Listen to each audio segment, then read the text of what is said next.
Hey everyone, TJ here with RunningsShoesGuru.com, and I'm here to talk about the Asics Kayano 27s. Now the Asics Kayano 27s are one of Asics' best selling stability trainers. It sits at the top. It's kind of the cornerstone or the flagship stability trainer that Asics offers. Obviously it's been around for 27 years, so it has some tried and true technologies that people just keep coming back to. It retails for $160, and I'd put in the same competition as some of the higher level stability trainers the other brands offer. The Hoka Gaviones, the Mizuno Wave Horizon, Brooks Transcends would be in that category, and then the Hurricanes from Saucony. As I say in my reviews, let's start from the ground up and talk about the sole unit. On the outsole, we've got Asics high abrasion rubber.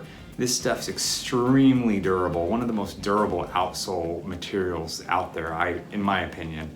I ran over 125 miles in these shoes, not much wear and tear on them. Built to last, definitely. We got the Trusstic System. It's this blue thermoplastic piece that sits right in the middle and is really firm. And what that does is it holds, but it allows for the forefoot and the heel part to move kind of independently of each other, giving the shoe flexibility while also providing stability that you need.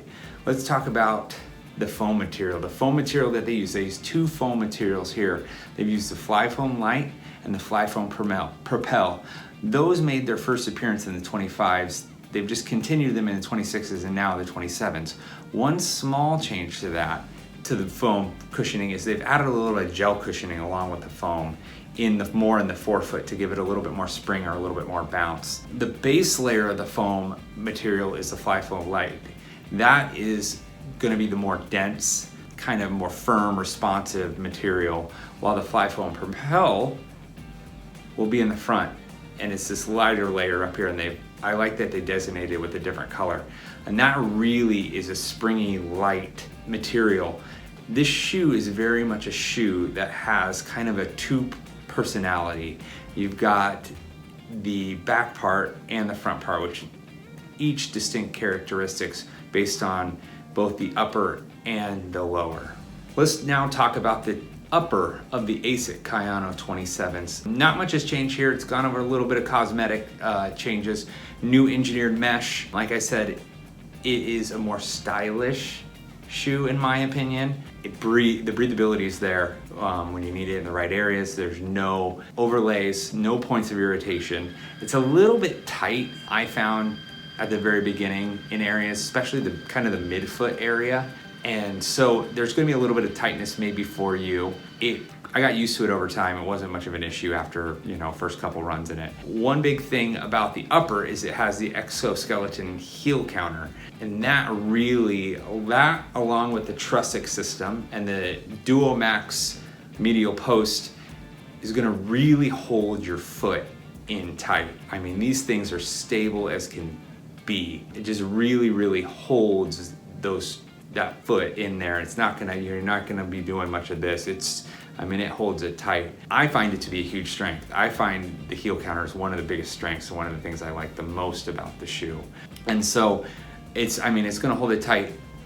The thing that I like though, that adds to that is that I talked about the two personalities and the different personalities in the front, whereas the back holds you tight. The front is more of kind of like, it's springy, it's flexible. They've added deeper flex grooves on the bottom and to encourage that flexibility. You really pop on those toe offs. You come up and just pop off on those toe offs because of the Fly Foam Propel, those deep flex grooves. And I just think you just kind of hold so tight here that you're ready to spring up. Overall, how does the Asics Kayano 27 stack up? Well, like I said in my intro, I've ran in the 25s, the 26s, and now the 27s. And I can say that the 27s have been my favorite version of these shoes that I've ran in. It just seems like they've taken those small little, not so great things about the shoe and they've really kind of alleviated or done small changes to improve them. It really is a shoe that has two distinct personalities. You got the solid, stable heel / midfoot part with all those pieces, the Trusstic, the Duo Max medial posts, the heel counter, really solid, and then you've got the really springy, flexible forefoot. It makes for incredibly smooth transitions and toe offs, really kind of springing you along. It is a little heavy, but it doesn't really feel heavy. Other things is that it is more of a tailored fit. It might be a little tight for some people, but for me it worked out well. It's just a solid shoe. It's built for miles, built for different places. You could take it on speed work, you could take it on a long run. It's got a very universal running appeal with type of workout. It's durable.